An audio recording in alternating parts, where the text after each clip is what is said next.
প্রথম পর্বে আমরা দেখেছি আশফাক তার বাবার স্বপ্ন পূরণ করতে ব্যর্থ হয়ে শহরে আসে। তার বাবার মৃত্যুর পর সে এক রহস্যের মুখোমুখি হয় এবং কামাল সাহেবের সঙ্গে তার গ্রামে যায়, যেখানে সে জানতে পারে কামাল সাহেব ও তার বাবা পুরনো বন্ধু ছিলেন। কিন্তু এক পুরনো ছবিতে তার বাবার মৃত্যুর ঠিক 1 মাস আগের তারিখ দেখে আশফাক এক গভীর রহস্যের মুখে পড়ে। আশফাক স্তব্ধ হয়ে বসে আছে, তার হাতে ধরা অ্যালবামের সেই পুরনো ছবিটি, যা তাকে তার বাবার মৃত্যুর 1 মাস আগের তারিখ দেখাচ্ছে। ছবির মানুষগুলো হাসছে, কিন্তু আশফাকের মনে হচ্ছে এই হাসিগুলোর পেছনে লুকিয়ে আছে এক গভীর বেদনা আর অজানা কোনো রহস্য। সে কিছুতেই তার মনকে বোঝাতে পারছিল না যে কেন কামাল সাহেব তার গ্রামে ছিলেন এবং কেন তিনি এখন তাদের গ্রামকে এড়িয়ে যেতে চাইছেন। সে দ্রুত গাড়ি থেকে নেমে এলো এবং কামাল সাহেবের কাছে গেল। কামাল সাহেব, আশফাক অস্থির কণ্ঠে বলল, এই ছবির গল্পটা কি? কামাল সাহেব আশফাকের চোখে সেই ছবিটা দেখে মুহূর্তের জন্য থমকে গেলেন। তার মুখের হাসিটা মলিন হয়ে গেল।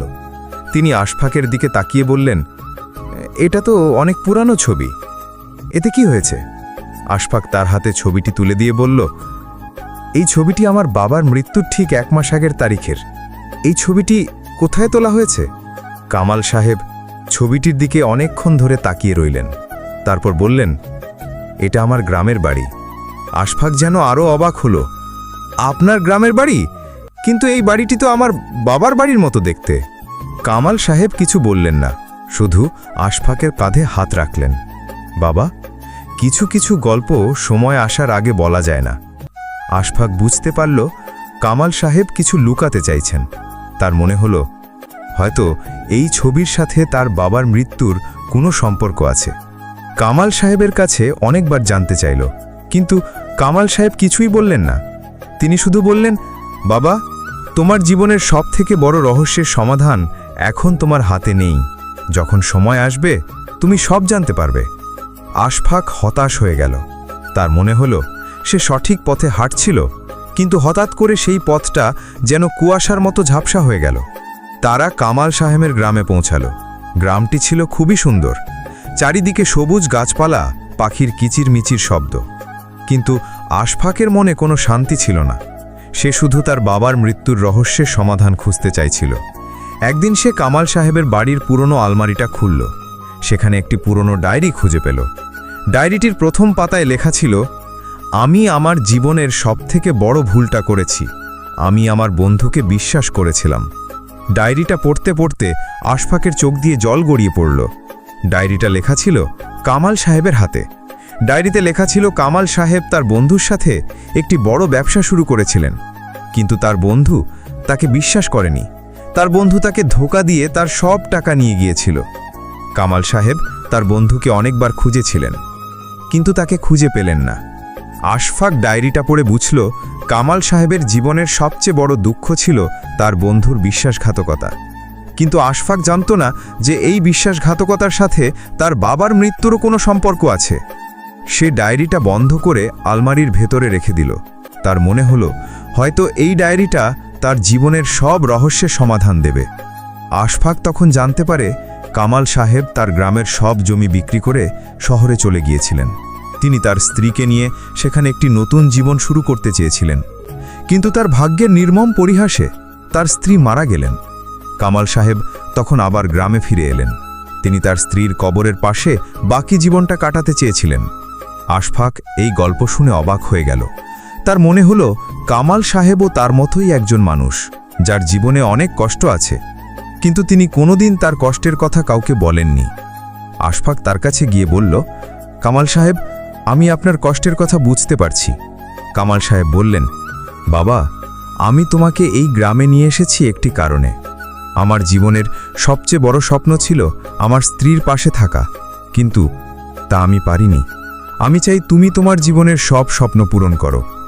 আশফাক কামাল সাহেবের কথায় নতুন করে বাঁচার প্রেরণা পেল। সে তার কষ্টগুলোকে ভুলে গেল। সে আবার তার মা আর বোনের জন্য নতুন করে স্বপ্ন দেখতে শুরু করল। কিন্তু সে জানত না যে তার জীবনের সবচেয়ে কঠিন সময় এখনও আসেনি। তার ভাগ্যের খেলায় আরও অনেক কিছু বাকি আছে। একদিন আশফাক তার মায়ের ফোন পেল। তার মা তাকে বললেন, বাবা, তোর বাবা তোর জন্য একটি চিঠি রেখে গেছেন। আমি চিঠিটা খুঁজে পেয়েছি। আশফাক অবাক হয়ে বলল, চিঠি? কোথায়? তার মা বললেন, তোর পুরনো বাড়ির বারান্দায় একটি পুরনো ডায়েরি আছে, সেখানে চিঠিটা আছে। আশফাক যেন স্তব্ধ হয়ে গেল। তার মনে পড়ল তার বাবার মৃত্যু ঠিক 1 মাস আগে হয়েছে। সে ভাবল, এটা কি করে সম্ভব? আশফাক যখন তার পুরনো ডায়েরিটা খুলল, তখন সে দেখতে পেল তার বাবার হাতের লেখা একটি চিঠি। চিঠিতে লেখা ছিল, আমার প্রিয় আশফাক, আমি জানি তোর জীবনে অনেক কষ্ট আছে। আমি তোর এই কষ্টের কথা বুঝতে পারছি, কিন্তু আমি জানি তুই আমার চেয়েও বেশি কষ্ট পাচ্ছিস। আমি তোকে একটি কথা বলতে চাই। আমি তোর জন্য একজন ভালো বন্ধু খুঁজেছি। তার নাম কামাল সাহেব। তিনি তোর জন্য একজন ভালো মানুষ হবেন। তুই তাকে বিশ্বাস করতে পারিস। আশফাক যেন পাগল হয়ে গেল। তার মনে হলো তার বাবা তাকে কেন এমন কথা বলেছেন। সে তার বাবাকে কখনো কামাল সাহেবের কথা বলেনি। তার বাবার চিঠিতে এমন কথা কেন লেখা থাকবে? সে তার বাবার সেই পুরনো ছবিটি আবার দেখল। ছবিটি দেখে তার মনে পড়ল তার বাবা এবং কামাল সাহেব দুজনেই একই সময়ে একই গ্রামে ছিলেন।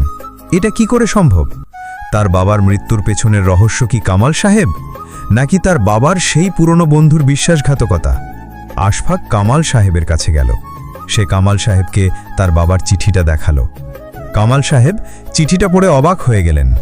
তার চোখে জল গড়িয়ে পড়ল। তিনি আশফাককে বললেন, বাবা, আমি তোমার বাবাকে চিনতাম। আমি তার বন্ধু ছিলাম। আশফাক যেন স্তব্ধ হয়ে গেল। তার মনে হলো তার বাবা আর কামাল সাহেব যদি বন্ধু হয়ে থাকেন, তাহলে তারা কেন এতদিন দেখা করেননি? কেন তারা একে অপরের কথা বলেননি? আশফাক কামাল সাহেবকে জিজ্ঞেস করল, কামাল সাহেব, আমার বাবা যদি আপনার বন্ধু হয়ে থাকেন, তাহলে আপনি কেন আমাদের খোঁজ নেননি? কামাল সাহেব কোনো কথা বললেন না। তিনি শুধু আশফাকের কাঁধে হাত রাখলেন। তার চোখে জল আর মুখে এক গভীর বেদনা। গল্পেরই নতুন মোড় তোমার মনকে ছুঁয়ে গেলে পরের পর্বের জন্য অপেক্ষা করো। জীবনের এই অসমাপ্ত গল্পটি শেষ পর্যন্ত শুনতে আমাদের চ্যানেলটি সাবস্ক্রাইব করে পাশে থেকো। পর্ব 3 আসছে খুব শীঘ্রই।